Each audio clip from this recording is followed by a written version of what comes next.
오늘 우리에게 주시는 하나님의 말씀, 신약성경 요한복음 3장 16절로 18절의 말씀입니다. 신약성경 요한복음 3장 16절로 18절의 말씀 봉독하겠습니다. 하나님이 세상을 이처럼 사랑하사 독생자를 주셨으니 이는 그를 믿는 자마다 멸망하지 않고 영생을 얻게 하려 하심이라. 하나님이 그 아들을 세상에 보내신 것은 세상을 심판하려 하심이 아니요 그로 말미암아 세상이 구원을 받게 하려 하심이라.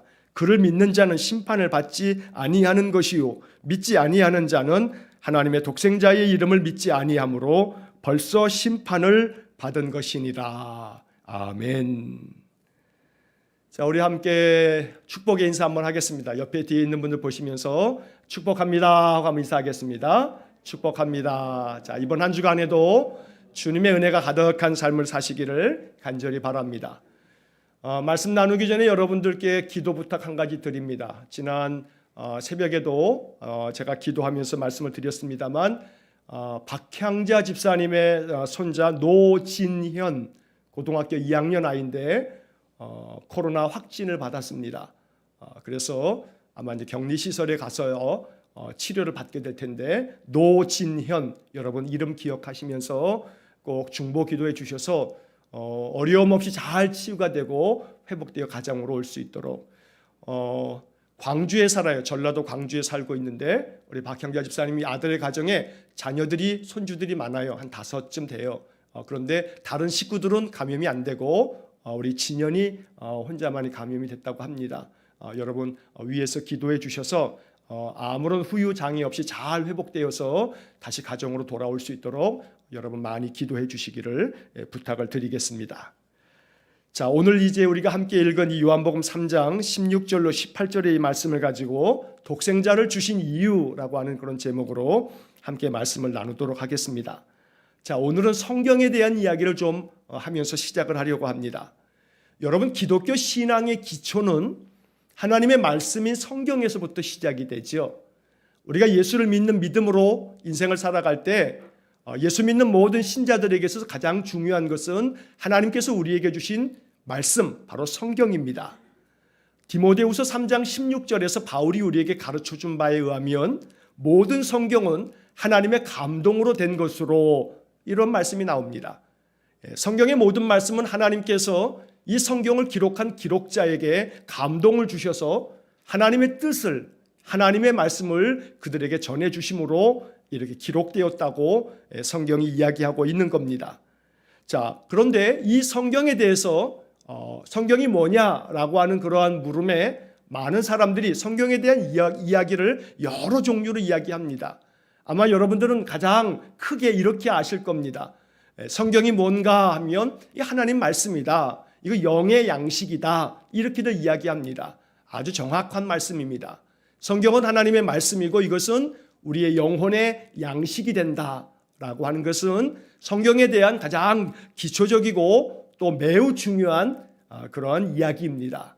늘 성경을 하나님의 말씀으로 믿는 사람들이 바로 우리 신자들이고 그래서 이 성경은 하나님의 말씀인데 이것은 영의 양식이다 라고 이렇게 고백한다면 날마다 내 영혼을 위해서 양식을 먹어야 합니다. 아침, 점심, 저녁 아니 최소 아침, 점심, 저녁 3끼는 아니라 할지라도 2끼 아니면 1끼는 먹고 살 겁니다. 나는 1끼도 안 먹고 살아요. 나는 일주일에 한 번 종달새 마냥 그냥 조금 먹고 난 일주일을 살아요 라고 하는 사람은 아무도 없어요. 지난 일주일 동안에 적어도 하루에 1끼씩은 아마 다 드시면서 한 주를 지내셨을 거예요. 자, 그런데 그렇게 우리의 이 육신은 이 음식을 먹지 않으면, 양식을 먹지 않으면 살 수가 없어요. 너무나 바빠가지고 밥 먹을 시간이 없어 라고 하는 말은 그냥 관용구죠. 그래서 너무나 바빠서 1끼, 2끼는 안 먹을 수 있어요. 자, 1끼, 2끼, 아니 하루 이틀도 안 먹을 수 있어요. 근데 한 3일 정도 너무 바빠서 나는 밥 먹을 시간이 없어 하고서 3일만 한번 굶어 보세요. 그러면 어떻게 될까요? 힘이 쫙 빠지고요. 배에서는 난리가 나죠. 왜 나에게 음식을 안 주는 거야 하고서 여기서 막 전쟁이 납니다. 그러니까 더 이상 힘이 없어서라도 특별한 목적으로 금식을 하거나 단식을 하거나 이런 사람이 아니고서는 3일을 버티기가 어려워요. 여러분 금식을 할 때도 3, 4일이 제일 힘들 거거든요. 그러니까 자동적으로 먹을 수밖에 없어요. 자, 그런데 육신이 살아가려면 이렇게 양식을 먹어야 하듯이 영혼이 살려면 어떻게 돼야 돼요? 내 영혼도 양식을 먹어야 돼요. 이 단순한 원리를 우리는 애써 외면하며 산단 말이에요. 이 단순한 원리를 하루에 적어도 한 끼 이상씩은 먹으면서 그래야만 내 육신이 버틸 수 있다라고 하는 것을 알고 있는데 내 마음은, 내 영혼은 아무것도 안 먹고도 버틸 수 있다고 하는 생각을 아주 신념처럼 가지고 살아간단 말이에요. 우리가 자주. 종종 이렇게 생각을 해요. 난 주일날 목사님 설교만 들어도 일주일 버틸 수 있어. 꼭 그분에게 드리고 싶은 말씀은 주일날 3끼 한번 열심히 많이 먹고 일주일 버텨보세요. 일주일 버틸 수 있는가? 절대 못 버텨요. 자, 마음, 영혼은 어디 안에 담겨 있어요? 몸 안에 담겨 있어요.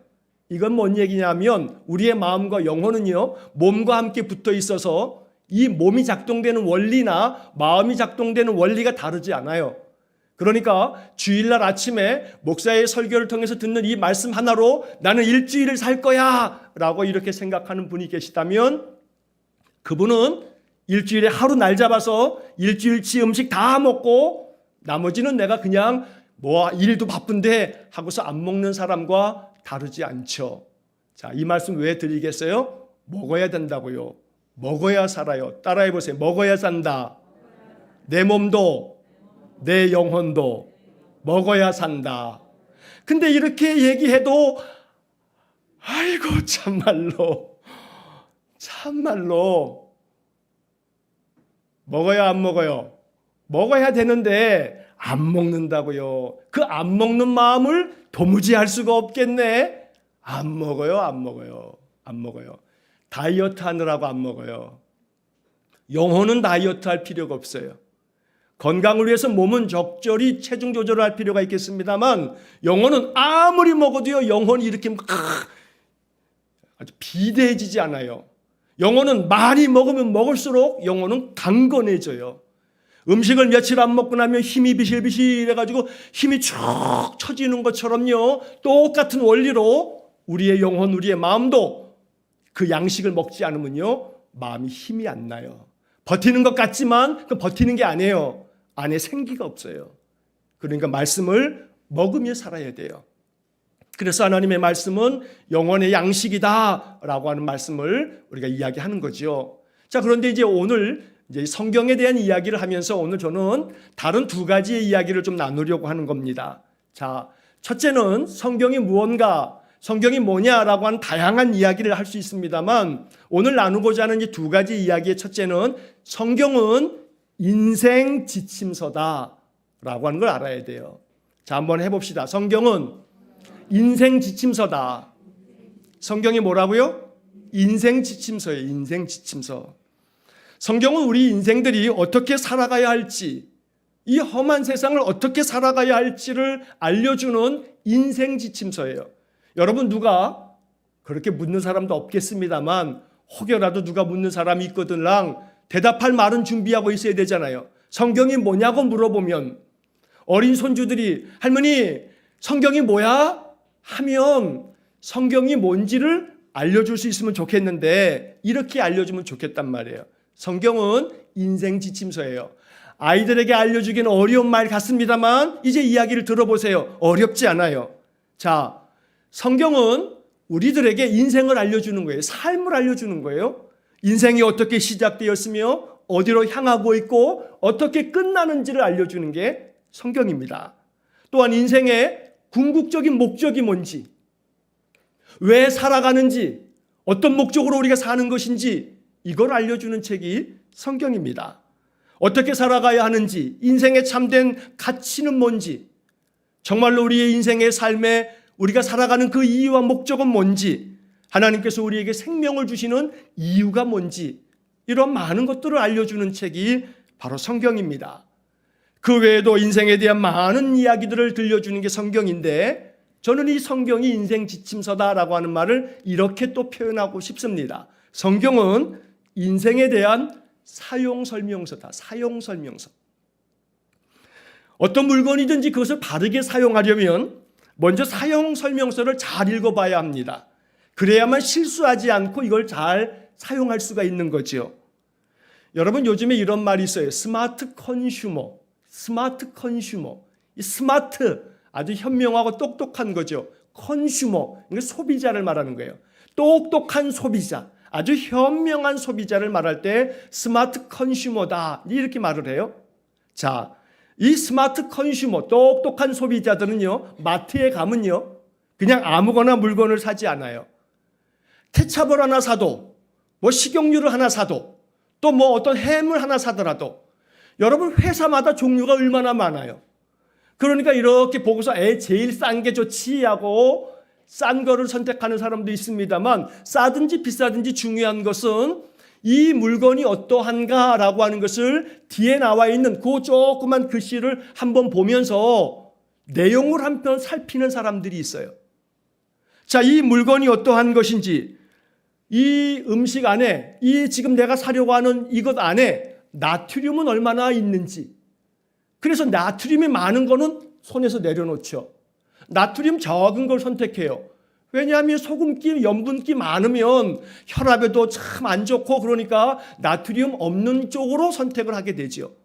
또 이렇게 뒤를 돌아보면서 건강을 해치는 여러 가지 식품 첨가물들이 막 써 있으면 그건 잠깐 내려놓는, 나도 모르는 이상한 막 단어들이 막 써 있으면 야, 이건 식품 첨가물들이, 화공약품들이 범벅이구나 하고서 그냥 내려놓을 줄 아는.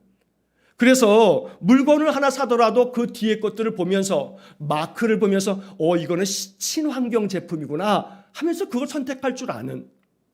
자, 이것이 똑똑한 소비자입니다. 여러분, 우리 인생을 살아감에 있어서도 언제나 현명하고 똑똑하게 무언가를 선택하며 살아가는 것이, 이게 스마트 컨슈머인데, 여러분, 인생이 바로 그와 같아요. 인생은요, 하루하루 살아가는 거죠. 인생을 사는 거예요. 근데 여러분, 가만히 생각해 보세요. 살다, 우리가 하루하루 살다라고 하는 동사하고 물건을 산다라고 하는 동사, 어떤 차이가 있어요? 물건을 산다는 사에다가 니은이죠. 인생을 살다라고 하는 것은 사에다가 리을이에요. 여러분, 제가 몇 주 전에도 그런 말씀 드렸죠. 단어는 단어 안에 무언가 담고자 하는 철학이 있는 거예요. 거기에 굉장한 의미를 담고 있는 거예요. 살다라고 하는 말하고 산다라고 하는 말은, 이거는 어근이 같은 어근이겠다 하는 생각이 들어요. 어근이 같겠다. 뿌리가 같은 말이다. 인생을 살아가는 건데 인생을 산다라고 해요. 우리는 하루하루 우리의 인생을 하나님께로부터, 생명의 주인에게서 값없이 사는 거예요. 값없이 사는 이 사람이 하나님께로부터 생명을 사서, 값없이 돈도 주지 아니하고 생명을 사서 살고 있는 거죠. 살다라고 하는 동사와 산다라고 하는 동사가 뿌리가 같다는 생각을 한다는 겁니다. 자, 그렇다라고 한다면 스마트 컨슈머가 되셔야 돼요. 인생을 하나님께서 값없이 우리에게 주셨지만 우리는 그것을 사는 거예요. 그러면 내가 이 받은 인생을 어떻게 살아가야 하는가를 꼼꼼히 잘 살피면서 살아가야 되는데, 그런 점에서 인생의 사용 설명서를 잘 보면서 살면 하루하루를 더 잘 살아갈 수가 있어요. 하나님께서 우리에게 생명을 주시는 까닭은요, 우리가 이 살아가는 이 인생의 삶 속에서 행복함을 풍성히 누리라고 우리에게 인생을 주시는 것인데, 내 마음속에 그 사용 설명서를 잘 읽으면서 오늘 내가 이렇게 살아가야겠구나, 오늘 나는 이러한 뜻을 가지고 살아가야겠구나, 날마다 하나님 말씀 속에서 그 사는 방법을 늘 마음속에 생각하면서 살아갈 때 여기에 감사가 있어요. 그 감사함 속에 행복이 솟아나는 거예요. 여러분, 행복해지기를 원하십니까? 그러면 행복은 종종 자주 드리는 말씀처럼 따라해 보세요. 행복은 감사에 비례한다. 다시 한번, 행복은 감사에 비례한다. 감사는 말씀에서 나온다. 행복은 어디에서 비롯되는 거냐면 감사에서 비롯되는 거예요. 감사에 비례하는 거예요. 여러분, 행복이 다른 데서 비례하는 게 아니에요. 돈이 많으면 돈의 양만큼 행복이 비례한다면 이 세상에서 제일 행복한 사람들은요, 재벌가여야 돼요. 그런데 여러분, 재벌가 모든 사람들이 다 행복할 것 같습니까? 그렇지 않아요. 그렇지 않아요. 돈이 많은 순서대로 행복하다면 인생이 얼마나 불공평합니까? 그런데 가끔 우리가 하는 이야기처럼 전 세계 이 지구별에 사는 많은 나라 사람들 중에 가장 행복 지수가 높은 나라가 어디라 그래요? 예전의 통계이긴 합니다만 저 방글라데시 뭐 그렇다는 얘기 여러분 종종 들었을 거예요. 정말로 국민 소득은 어느 나라에다 내놓을 것 없는 그런 나라임에도 불구하고 그들이 행복함을 느끼는 행복 지수가 높다라고 하는 것은 아주 굉장한 역설이죠. 그러니까 얼마나 많이 잘 사느냐, 내가 가진 소유가 얼마나 많으냐, 소유의 양의 행복이 비례하다면 우리는 불행할 수밖에 없어요. 가진 게 없으니.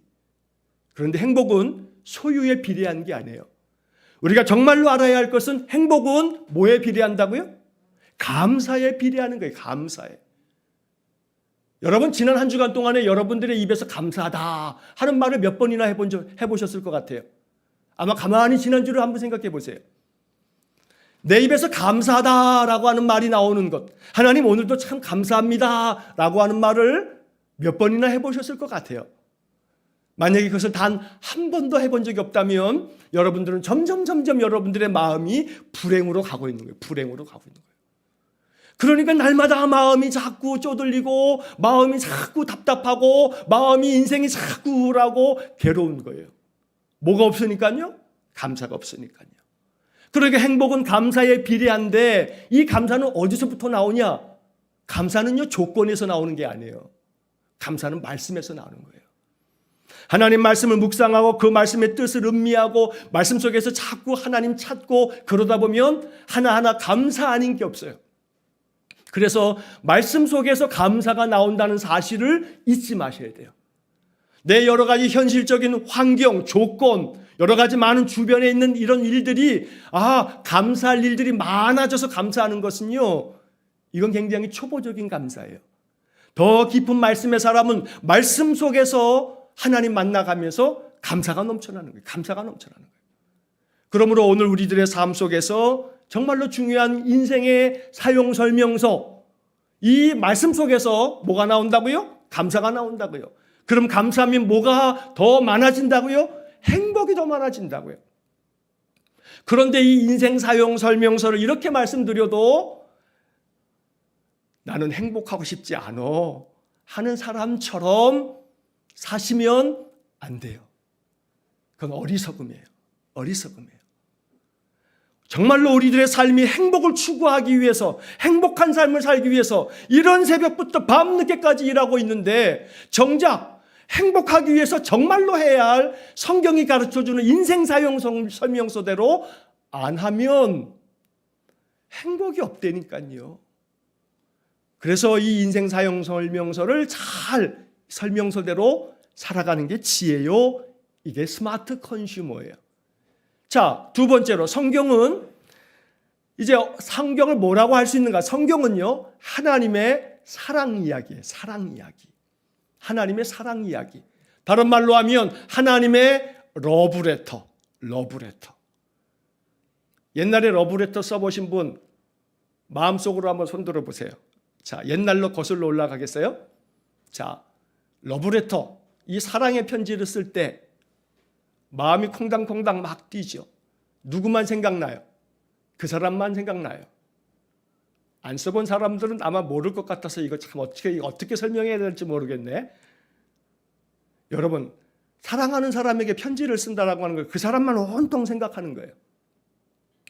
이 성경은요, 하나님께서 세상을 사랑하셔서 오직 이 세상을 생각하면서 한자 한자 성령의 감동으로 기록자들에게 알려주어서 쓰신 하나님의 러브레터다. 사랑의 편지다. 편지는 쓰는 사람이 있다면 이 편지를 받는 사람이 있죠. 이 사랑의 편지를 받는 수신자, 이 사랑의 편지를 누구에게 썼는가? 누구에게 쓴 거냐면 따라해 보세요. 하나님이 나에게 쓴 연애 편지다. 하나님이 나에게 쓴 연애 편지예요. 여러분 정말로 행복해지기를 원하신다면 뭘 해야 되는지 아세요? 사랑해야 돼요. 사랑해야 돼요. 사랑하면요 모든 게 행복해요. 사랑하면 모든 게 다 행복해요. 옛날에 어르신들 그런 얘기 하죠. 조그만 골로 하나에다가 노란 냄비 하나 갖다 놓고 살아도 그때는 행복했는데, 그저 한 봉지 쌀 팔아다가 밥 한 끼 지어 먹으면서도 그냥 김치 한 쪽만 있어도 그때는 행복했는데, 훨씬 더 살기 넉넉해지고 이제는 쌀 팔아먹는 걱정 하나도 하지 않아도 될 만큼 집에는 쌀이 가득하고 살아가는 삶에 부족함 없고 여유가 가득한 삶을 옛날에 비해서 살아가고 있지만 우리 안에 그만큼 행복함을 느끼지 못하는 많은 이유가 있습니다만, 여러분 그 많은 이유들 중에 정말로 우리가 잊지 말아야 할 하나의 이유는 뭐냐면 사랑을 잃어버렸기 때문이에요. 사랑을 잃어버렸기 때문에. 아주 무미건조한 삶을 살아가는 가정이에요. 자녀가 결혼을 했어요. 그리고 결혼을 하고 난 다음에 이 자녀가 또 자녀를 낳았네요. 그래서 이제 손주가 태어나면서 이 집에 그 손주 하나를 바라보면서 뭐가 회복되는 줄 아세요? 첫째, 웃음이 회복돼요. 그냥 그 어린 손주를 바라보는 것만도 그냥 웃음이 나와. 그냥 좋아. 그 아이의 입에서 할아버지, 할머니 이 소리 하나가 얼마나 마음을 행복하게 만드는지 몰라요. 왜 그런지 아세요? 사랑의 마음이 다시 솟아나기 때문에 그래요. 사랑의 대상이 생겨나는 거예요. 그러니까 사람들이요, 그 사랑을 가지고 쭉 살아가다가 점점 익숙해지다 보면 익숙함이 사랑의 경계 대상이거든요. 자꾸 익숙해지다 보게 되면 사랑의 마음보다는요, 익숙함 때문에 사랑을 잃어버리는 거예요. 부부가 결혼할 때는 막 사랑해서 난 당신밖에 없어. 결혼할 때는 뭐 검은 머리 팥뿌리가 될 때까지 나는 오직 당신만을 사랑해. 지랄하네. 꼭 그러고서 어떻게 해요? 나는 사랑을 찾아서 당신을 떠나갈 거야. 여러분, 사람의 마음속에 행복을 추구하고자 하는 이 욕구는요, 어쩌면 자연스러운 인간의 본질일지 몰라요. 그 행복을 추구자 하는 마음 때문에 사람들은요, 내 사랑하는 아내, 내 사랑하는 남편을 두고도 다른 데를 기웃거리는 거예요. 왜? 여기는 너무 익숙하거든. 익숙함이 사랑의 원수예요. 여러분, 우리들이 신앙생활 할 때도 마찬가지예요. 너무나 익숙하다고 여기니까 거기서 감동이 없는 거예요.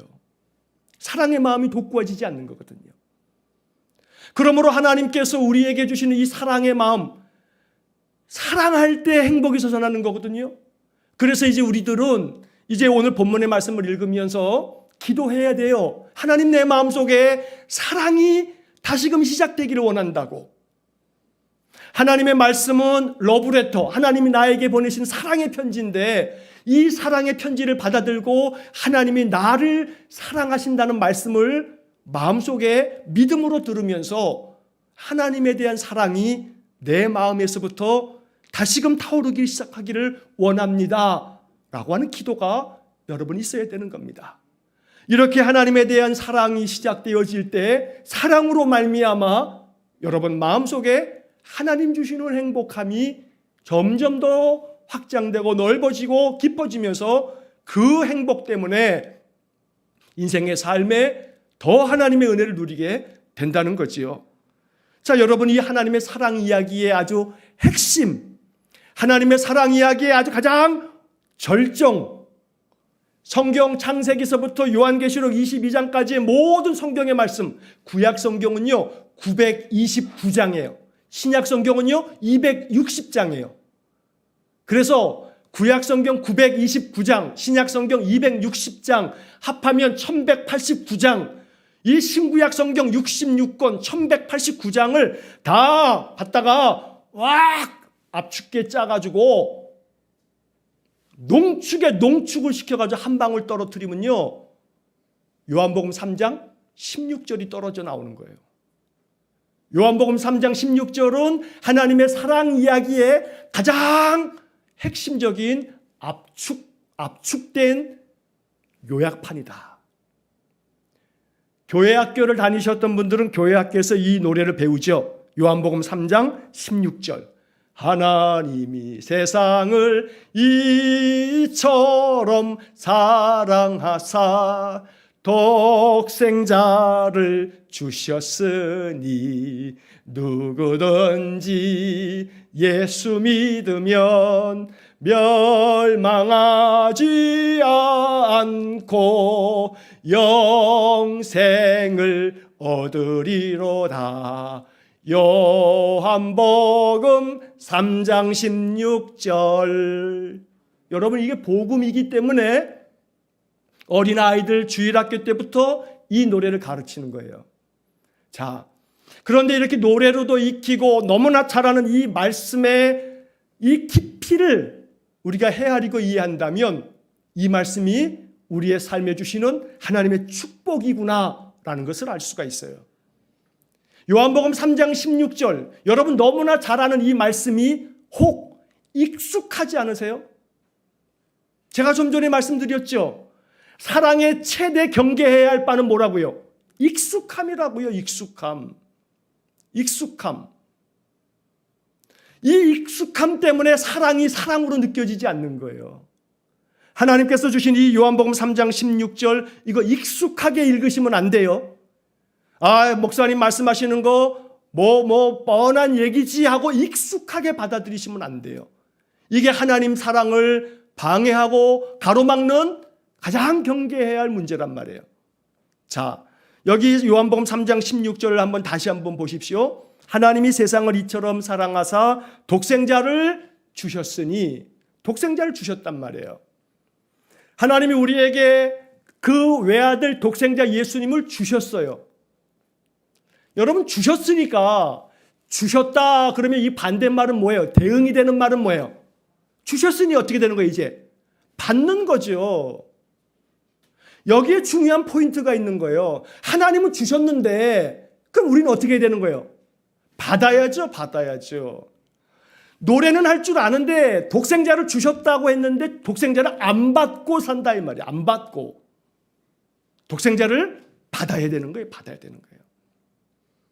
독생자를 주셨으니 독생자를 받아야 되는 거예요. 만약에 하나님이 금 한 덩어리를 주셨다 그러면 아마 낼름 받을 거예요. 독생자를 주셨다는데 독생자를 주셨으면 주신 거지 뭘. 그게 뭐 돈이 돼 밥이 돼 떡이 돼. 자꾸 이 물질 만능주의, 이 자본주의에 살아간 우리 인생들은요, 모든 것을 다 뭘로 환산하냐면 돈으로 환산하는 거예요. 모든 것을. 사회복지를 하는 영역은 선한 사업인데도 불구하고 사회복지를 하는 그 현장에 가보면 그 사회복지의 그 오너라고 하는 그 이끌어가는 그 사람들이 한 사람이 들어온다 그러면 속으로 얼마가 들어왔구나 그런단 말이에요. 얼마가 들어왔구나. 어린이집이나 유치원에서 원화가 하나가 다 새로 들어오면 요즘에 저출산 때문에 원화 모집이 너무나 어려워서 어린이집 점점 문을 닫고 있거든요.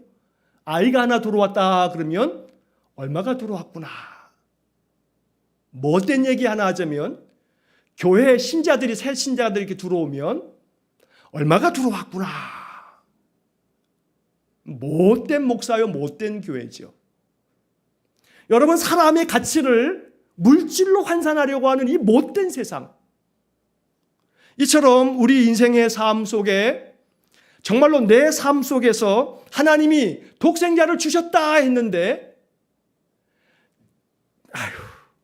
독생자는 안 주셔도 되는데 요걸 좀 더 많이 주시지. 요거를. 독생자 예수님조차도 자꾸 물질로 환산해서 바꾸고 싶어하는 이 못된 인생들의 마음. 그래서 우리는 이 말씀 앞에서 다시 한번 이 말씀, 너무나 잘 아는 말씀 앞에서 하나님이 세상을 사랑하셔서 주신 게 뭐냐면 돈다발을 주시는 게 아니고 하나님이 세상을 사랑하사 뭘 주셨다고요? 독생자를 주셨다고요? 여기에 담겨져 있는 영적 원리를 알아야 되는 거예요. 하나님이 세상을 사랑하시면 세상을 사랑하시는 만큼 저 물질을 더 많이 주시지 싶은 것은 자본주의 세상에 찌들어 사는 우리들의 모습인 것이고요. 하나님이 세상을 사랑하사 뭘 주셨는가? 독생자를 주셨다. 그러면 하나님이 이렇게 말씀하시는 바에 의하면 독생자를 주셨다라고 하는 것 속에 정말로 너무나 소중한 것이 담겨 있구나 라고 하는 것을 알아차리는 사람이 지혜로운 사람이죠. 여러분, 예수님의 손에 들려져 있는 돈다발 하나를 원하시겠어요? 돈다발 뿐만 아니라 모든 것들을 다 허락할 수 있는 주님을 원하시겠어요? 어리석은 사람은 돈다발을 원하는 거죠. 아버지가 저녁에 퇴근하고 돌아오기를 기다리는 자녀들이 아버지가 문 열고 딱 들어오고 나면 아빠 하고 나가면서 제일 먼저 바라보는 게 아빠의 손을 바라보는 거예요. 아빠의 손에 오늘은 뭐가 들려 있을까? 그런데 아빠의 손에 뭐가 들려 있을까가 아니라 아빠의 얼굴을 바라보면서 아빠하고 얼굴에다가 얼굴을 비벼대면서 뽀뽀를 해주는 자녀가 있다면 그 아빠를 기쁨으로 맞이하고 아빠를 기뻐하는 그 아이를 바라보면서 아마 그 아빠는 매일매일 그 자녀가 원하는 것들을 사들고 들어갈 거예요. 여러분이 가장 단순한 이 원리처럼 오늘 하나님께서는 세상을 사랑하셔서 독생자를 주셨다. 그러면 좀 전에 말씀드린 것처럼 주셨으니 받아야지요. 근데 난 주님은 안 받아도 돼. 주님 주시려면 딴 걸 주세요. 라고 하는 사람은 스마트 컨슈머가 아니에요. 정말로 지혜로운 사람, 스마트한 사람은요, 하나님께서 이 말씀을 통해서 하나님이 세상을 사랑하사 독생자를 주셨다 한다면 뭘 받아야 되는 거예요? 독생자를 받아야 돼. 독생자를 받아야 돼. 독생자를 받아야 돼. 자, 그런데 이제 그 다음에 이어지는 말씀 속에 아주 중요한 비밀이 담겨져 있어요. 여러분, 하나님이 세상을 이처럼 사랑하사 독생자를 주셨어요. 독생자를 주신 이유가 뭐냐면 그 다음에 나와요. 이것은 왜냐하면 이라고 하는 말이에요. 이는이라고 하는 말이 성경에 써 있으면요, 왜냐하면 이렇게 읽으시면 돼요. 하나님이 세상을 사랑하사 독생자를 주셨다. 왜냐하면 그를 믿는 자마다 멸망하지 않고 영생을 얻게 하려 하심이라. 자, 독생자를 주신 이유가 있어요. 멸망하지 않고 뭘 얻게 하려고요? 영생을 얻게 하려 하십니다. 멸망하지 않고 영생을 얻게 하기 위해서 하나님 독생자를 주셨단 말이에요. 여러분 하루를 살면서 여러분들의 마음이 멸망을 경험하고 있는 거 모르시지요? 하루를 사는데 그 하루 동안에 여러분들이 멸망을 경험하는 하루하루를 보내고 있는지 몰라요. 지난 한 주를 가만히 생각해 보세요. 여러분들 지난 한 주 동안의 삶 속에, 하루하루의 삶 속에 여러분들의 마음 속에 주님이 주시는 은혜와 평강이 마음에 가득함으로 인해서 감사가 저절로 나오면서 오늘 하루 참 감사하구나, 오늘 참 내 마음에 평안이 가득하고 행복했어 라고 느낄 수 없다면 여러분 그게 정말 조금씩 멸망으로 나아가는 거예요. 멸망으로 나아가는 거예요. 하나님은 우리 모든 성도들의 삶이 정말로 복된 삶이 되기를 원하시는 거예요. 그 복된 삶을 요한복음은 뭐라고 표현하냐면 영생이라고 표현해요. 영생.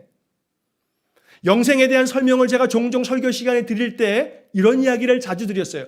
영생, 영원한 생명이에요. 근데 이 영원한 생명, eternal life, 길 영자예요. 길 영자, 영생. 저는 여기에 유감이 있어요. 이 영생을 영원한 생명이라 했을 때 그 영원함이라고 하는 것을 우리는 뭘로 계산했냐면 생각했냐면 시간적인 개념으로 생각했어요. 영원한 생명 하니까 아주 긴 생명. 그러다 보니까 우리는 이 영생에 대한 오해를 하고 있어요. 영원히 산다고? 한평생 사는 것도 지긋지긋해 죽겠는데 영원히 산다고? 아이고 나 영원히 안 살래. 죽는 게 낫지. 아니에요. 영생에 대한 오해예요. 영생을 그래서 저는 종종 이렇게 설명을 하죠. 영화로울 영자를 쓰는 게 좋겠다. 영화로울 영자. 영화로운 생명. 영화롭다는 것은요, 영광스럽다는 거예요. 영광스럽다는 거. 영광이라고 하는 단어는 참 어려운 단어예요. 영광. 여러분, 영광이라고 하는 단어를 가장 그냥 익숙하게 쉽게 받아들일 수 있는 건 뭐냐면 시상식장에서 이 모든 영광을 누구에게 올려드림 바칩니다. 뭐 그러죠. 이 모든 영광을 하루하루의 인생의 삶 속에서 그 하루의 삶이 모든 것을 만족하게 이루었을 때 상을 받게 되고요. 그 상을 받는 자리에서 이 영광을 누구에게 내가 돌린다 하는 그런 이야기들을 합니다. 영광이 나에게 주어지는 거예요. 결국은 우리의 인생의 삶, 하나님이 우리 인생에게 그 사랑의 마음을 담아서 전해주시고 있는 이 러브레터의 핵심은 뭐냐면, 여러분, 연애 편지의 핵심은 뭔지 아세요? 사랑의 고백이죠. 내가 널 사랑해 그러는 거죠. 내가 너를 사랑해라고 하는 사랑의 고백이 빠진 편지는요, 이거 연애 편지가 아니에요. 그냥 수필이지. 연애 편지 안에는 내가 널 사랑해라는 말이 써 있어야 되죠, 이게. 그런데 여러분 그거 아셔야 돼요. 그 내가 너를 사랑해라고 하는 이 사랑의 고백 속에 담겨 있는 건 뭐냐면, 내가 널 사랑해, 그러니 너는 소중한 존재야 라는 이야기를 하는 거예요. 연애 편지의 핵심은요, 내가 이 편지를 쓰는 사람이 내가 널 사랑해라는 사랑의 고백이 담겨져 있는 편지인데, 그 사랑의 고백 속에서 우리가 발견하게 되는 건 뭐냐면, 아, 저 사람이 날 사랑한대. 나는 그만큼 사랑받는 존재야. 나는 다른 누구에게든 모르겠지만 저 사람에게만큼은 나는 정말로 사랑받는 소중한 존재야 라는 것을 알아차리게 되는 거예요. 행복은 어디서 오는 줄 아세요? 내가 정말로 소중한 존재로 사랑받고 있다는 것을 알아갈 때 여기에 행복이 있는 거예요. 그래서 다시금 이 성경의 말씀을 보자면, 하나님께서 독생자를 주셨다. 그러니 받아야 돼요. 그럼 독생자를 왜 주셨는가? 멸망하지 않고 영생을 얻게 하려고. 영생을 얻게 한다 그랬어요. 영생을 얻게 하려고. 그러니까 우리는 어떻게 되는 거예요? 우리의 반응은 영생을 어떻게 해야 돼요? 얻어야죠. 멸망하지 않고 영생을 얻게 하려 하심이라. 얻게 한다는 말이 번역투가 돼서 그렇지요. 영생을 주기 위해서죠. 주기 위해서. 그러니까 오늘 성경은 독생자를 주셨다. 왜 주셨는가? 너희들에게 영생 주려고. 영생 주려고. 이 영생을 죽고 난 다음에 천국 가는 저세상으로만 생각하시면 이건 천만의 말씀이에요. 죽으면 가는 천국, 이건 신앙의 초보들이 얘기하는 거예요. 신앙의 초보들이. 영생의 참된 목적과 가치는요, 죽으면 가는 저 세상이 아니고요, 이 세상이에요. 이 세상. 영생을 현실로 받아들이셔야 돼요. 그렇기 때문에 영생을 얻게 하려는 것이에요. 이 말씀 속에는 날마다 우리는 영생을 받아서 누려야 되는 거예요. 한번 고백합시다. 하나님, 날마다 영생을 받아 누리기 원합니다. 영생을 누리셔야 되는 거예요. 독생자를 주신 이유는, 예수님이 땅에 오신 이유는 다른 데 있지 않아요. 우리가 하나님께로부터 영생을 받아서 영생을 날마다 누리기를 원하시는 거예요. 자, 그래서 이 영생을 누리기 위해서 오늘 성경의 말씀은 또다시 우리에게 이야기해요. 15절 말씀을 보십시오. 여러분 15절 말씀을 보시게 되면, 이는 그를 믿는 자마다 영생을 얻게 하려 하심이니라. 여기에 또 이는이 나오죠. 이는. 성경에 이는이라고 하는 말이 나오면 왜냐하면 이렇게 읽으시라고요. 자, 독생자를 주셨으니 이는 멸망하지 않고 영생을 얻게 하려 하심이라. 이는 그를 믿는 자마다 영생을 얻게 하려 하심이니라. 여러분 14절과 15절에서 발견하는 게 있죠. 바로 16절에서 16절 말씀과 그 다음 17절 말씀 보겠습니다. 15절 말고 17절도 한번 보겠습니다. 17절, 하나님이 그 아들을 세상에 보내신 것은 세상을 심판하려 하심이 아니요 그로 말미암아 세상이 구원을 받게 하려 하심이라. 자, 여러분 14절과 15절과 16절과 17절의 이 말씀을 보면서 우리가 얻게 되는 아주 중요한 이 가르침이 있어요. 교훈이 있어요. 15절에서는 그를 믿는 자마다 영생을 얻게 하려 하심이니라. 자, 15절의 마지막에 영생을 얻게 하려 하심이라고 얘기한 다음에 16절에서 다시 한번 마지막에 영생을 얻게 하려 하심이라 라고 얘기를 하고 17절에서 이 말씀을 설명해 주고 있어요.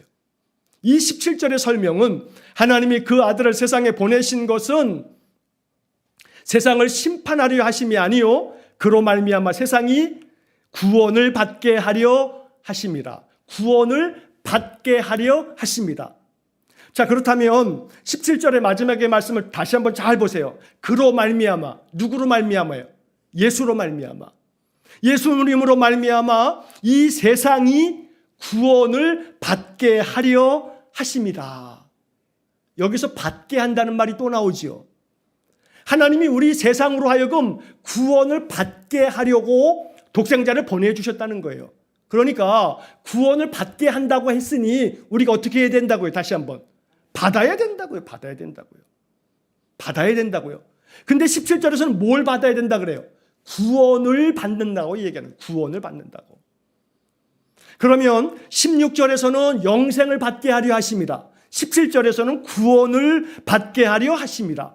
그러니까 16절과 17절을 통해서 영생을 받게 하는 것과 구원을 받게 하는 것은 같은 얘기를 하는 거예요. 같은 얘기를. 영생을 받는 게 곧 구원을 받는 거예요. 구원을 받는 거예요. 옛날에 구원파 이단이 있을 때에는 당신 구원 받았습니까? 네. 당신 언제, 몇 날, 며칠에 구원 받았습니까? 이런 못된 질문으로 사람들을 미혹했지요. 그러나 구원파로 인해서 한국교회가 정말로 경성하는, 깨어나게 되는 계기가 되긴 했어요. 이단이요, 우리 성도들로 하여금 바짝 정신 차리게 만드는 그런 기능을 하기도 해요. 자, 그런데 이 구원파가 얘기하는 이 질문, 첫 번째 질문은 사실은 우리가 생각해야 할 질문이에요. 당신 구원 받았습니까? 예수 믿는 사람들에게 오늘 성경은 이야기하는 거예요. 하나님이 세상을 사랑하사 독생자를 주셨다. 독생자를 받으셨습니까? 독생자를 받으셨습니까? 독생자를 받은 사람은 영생을 받게 되고 구원을 받는다 하는데, 그러면 영생을 받으셨습니까? 구원을 받으셨습니까? 이렇게 질문하면 전통적으로 아는 우리의 초보적 신앙은 영생, 구원, 죽으면 받는 거 아니야? 라고 생각한다면 안 된다 이 말이에요. 날마다 구원을 받으셔야 돼요. 날마다 영생을 받으셔야 돼요. 그 영생과 구원함을 받기 위해서 오늘 성경은 우리에게 이렇게 이야기를 하고 있어요. 18절 말씀 마지막 보겠습니다. 18절. 그를 믿는 자는 심판을 받지 아니하는 것이요 믿지 아니하는 자는 하나님의 독생자의 이름을 믿지 아니함으로 벌써 심판을 받은 것이니라. 예수님을 믿는 사람들은 구원함을 받는 것인데, 그런데 믿지 않는 사람들은 벌써 심판을 받은 것이니라. 제가 오늘 본문 가운데 18절까지만 읽었습니다만 설교를 준비하고 그러면서 19절까지를 넣었어야 하는데 하는 생각이 나중에 들었어요. 여러분 19절 말씀 한번 다시 보겠습니다.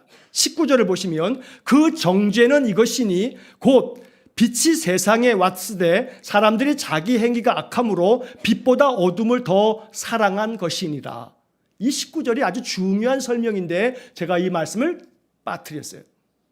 여러분 19절 말씀이 바로 앞에 나와 있는 17절, 18절에 대한 아주 중요한 해설이에요. 여러분 성경을 가만히 보시면 17절, 18절에 심판이라고 하는 그 말 앞에 조그만 글씨로 숫자가 5 써 있을 거예요. 5. 그 다음에 그 밑에 성경 내려가서 보시면 그 5라고 써져 있는 글씨에 뭐라고 주석이 붙어 있냐면 또는 정죄라고 써 있을 거예요. 정죄. 심판이라고 하는 말을 정죄라고 하는 말로 번역할 수 있다는 거예요. 그래서 17절, 18절에 각각 심판이라고 하는 말 앞에 숫자 5, 이건 정죄. 그런데 19절의 말씀에서 그 심판이라고 하는 말을 정죄로 번역하면서 19절에서 이렇게 얘기하고 있어요. 그 정죄는 이것이니, 그 심판은 이것이니 곧 빛이 세상에 왔을 때 사람들이 자기 행위가 악함으로 빛보다 어둠을 더 사랑한 것이니라. 이게 아주 중요한 해설의 말씀이에요. 심판은 이것이다. 그 심판이 뭐냐면 사람들이 자기 행위가 악함으로 빛보다 어둠을 더 사랑한 것이다. 여기에 이제 마지막 말씀의 결론이 있습니다. 이제 거슬러 올라가면서 말씀을 정리합니다. 빛보다 어둠을 더 사랑하는 거, 이게 정죄요, 이게 심판이다. 요한복음은 이렇게 알려주고 있어요. 빛보다 어둠을 더 사랑하는 거예요. 기쁨보다는 슬픔을 자꾸 사람들이 더 사랑해요. 마치 그렇게 사는 것 같다 이 말이에요. 행복함보다는 자꾸 불행함을 쫓아가고 있어요. 죽을 것 뻔히 알면서 불나방이 저 불을 향해서 뛰어 들어가는 것처럼, 그게 살 길인 것처럼 글로 막 들어가는데 그건 살 길이 아닌데도 불구하고, 결국 오늘 성경에서 주님은 이 요한복음을 통해서 우리에게 말씀하세요. 정말로 사랑해야 할 것을 바르게 사랑하는 것이 이게 영생이요, 이게 구원을 얻는 길이다. 정말로 우리가 사랑해야 할 것은 빛보다 어둠을 사랑하면 안 되죠. 정말 사랑해야 할 것은 어둠이 아니라 빛이란 말이에요. 마음이 낙담이 되면 그 낙담한 마음을 자꾸 가지고 있으면 돼요, 안 돼요? 안 돼요. 마음이 자꾸 불안해지면 그 불안한 마음을 자꾸 붙들고 있으면 돼요, 안 돼요? 안 돼요. 마음이 자꾸 여러 가지 걱정과 염려로, 혹은 또 막 원망과 불평과 짜증과 괴로움으로, 내 인생에 대한 탄식으로, 아이고 내 인생 왜 이래, 이번 생은 폭망이야, 이딴 소리 하면서, 여러분 그런 마음이 빛이에요, 어둠이에요? 적어도 예수를 그래도 몇 년 이상 믿으셨다면 이게 정말로 빛된 마음인지 어둠의 마음인지를 알 거예요. 하루를 살고 난 다음에 아이고 하면서 한숨 푹푹 쉬면서 땅이 꺼져라 하고 그렇게 내 인생에 대한 한탄만 하고 있다면, 어찌하면 좋을까, 내가 어떻게 사나 하는 그런 괴로움 속에만 휩싸여 있다면, 여러분들의 마음이 지금 빛된 마음이에요, 어둠의 마음이에요? 어둠의 마음이지요. 그러면 그 어둠의 마음을 청산하셔야지요.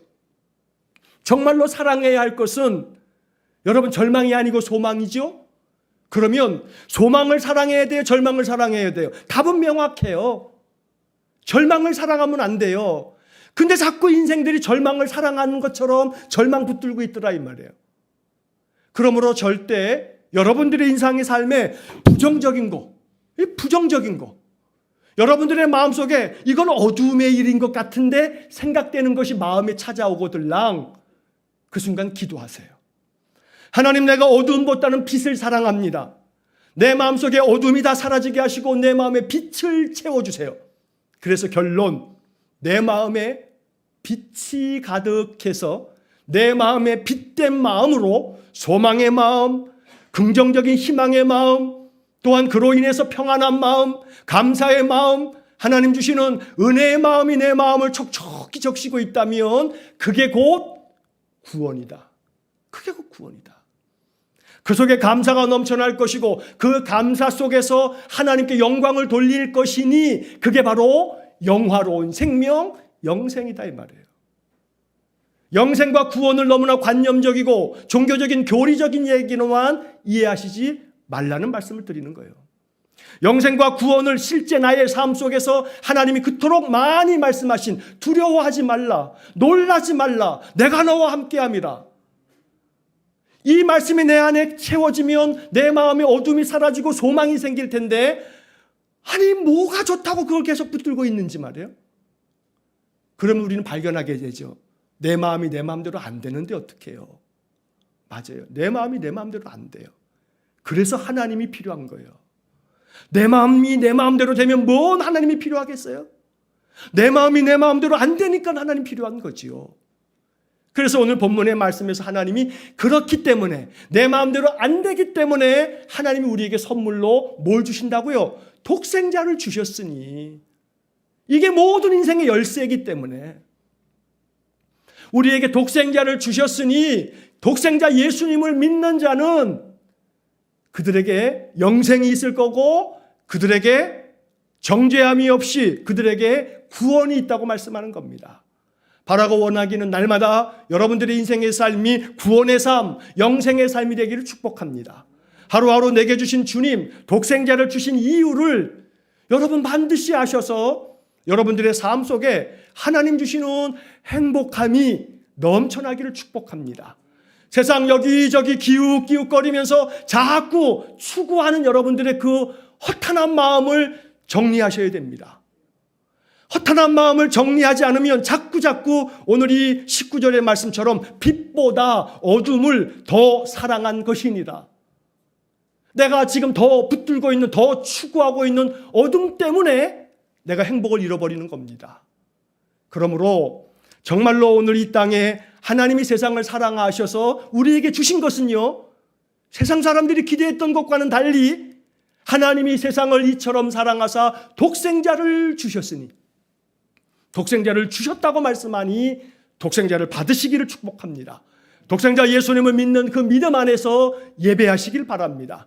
하나님 생명의 말씀 한 끼 먹으면 일주일 산다 하지 마시고, 주일날 목사님 설교 한번 들으면 일주일 버틸 수 있다 하지 마시고, 날마다 말씀 안에 거하시면서 주님의 러브레터, 하나님 우리를 사랑하셔서 주신 이 사랑의 말씀 통해서 우리 안에 날마다 영생, 날마다 구원, 이로 말미암아 날마다 내 속에 은혜 넘치는 평강의 삶이 되시기를 주의 이름으로 간절히 축원합니다. 기도하겠습니다. 사랑이 많으신 아버지 하나님, 올 한 해 구원의 삶을 살기 원합니다. 영생의 삶을 살기 원합니다.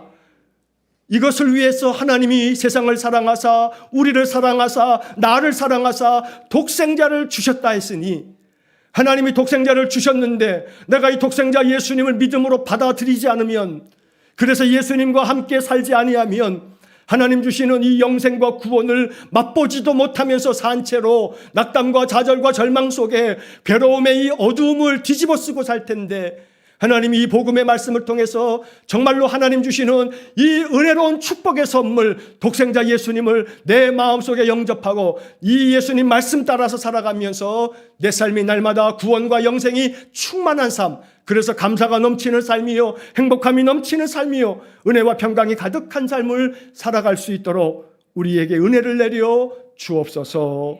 예수님 거룩하신 이름으로 기도하옵나이다. 아멘.